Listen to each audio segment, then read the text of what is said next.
Hello, everyone. Today we are going to be taking a closer look at line and shape. So, a line is basically in sculpture the edge or outline of a form. A form is a 3D object.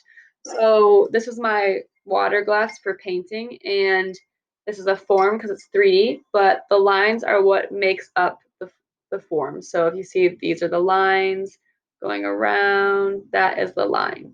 So, here are two artists that use line in their artwork.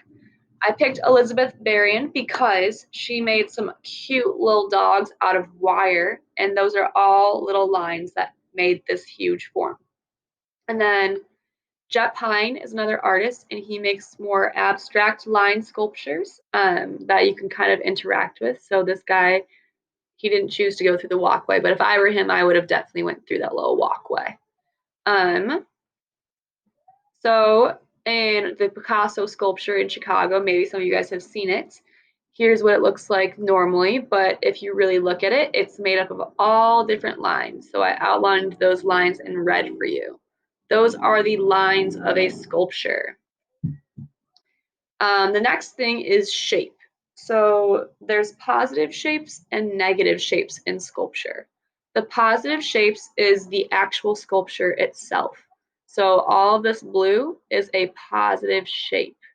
The negative shapes are the area around it. So the greenery behind it is all the negative shape behind it. If you were to get or look at it with only the green, you can kind of see a weird negative shape of what is actually around the sculpture. So this guy's name is Aaron Curry, and he makes some more abstract sculptures with metal.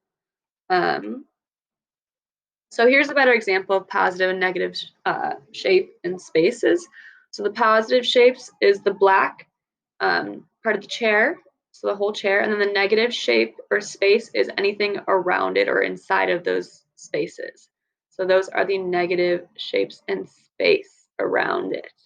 As you can see, this negative space creates its own type of shape. So for our little activity of a line and shape drawing, I would love for you to take off your shoe or find one of your shoes and put it on your desk or wherever you're working. Once you've done that, you are going to sketch your shoe. When you're sketching, what I want you guys to do is first find the main shapes of your shoe. And I did a little drawing of my shoe so you'll be able to see what I'm talking about. So find the main shapes. If they're triangles, squares, or more abstracted shapes, make those shapes first. Once you've filled in those shapes, you're gonna use lines and fill in the rest of the shoe to make it look more like your shoe. So here is an example of me drawing my Air Force One shoes. It's going to go pretty quick. So at first, I'm going to skip back a second if I could. Well, at first, if you can see those faint lines, I first started out with those main shapes. So there's a rectangle up there. This was a weird like crescent moon type shape. So I drew those out. And then once I had those drawn, I had the basic shape of the shoe. I went in with detail and line to create the rest of the shoe.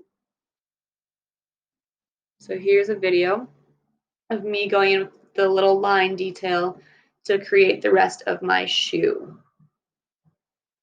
And this doesn't have to be perfect. Shoes are harder to draw, so it's a challenge for sure. But I'm excited to see how you guys do. Once you have your shoe all done, you are going to label the positive shapes and the negative shapes. So the positive shape is the area that my shoe takes up. So this whole area is the positive shape. Everything around my shoe is the negative shape. Once you're finished with your drawing, you're going to upload that to your virtual sketchbook so I can check and see what you've done. Alrighty, cool. I will see you guys later.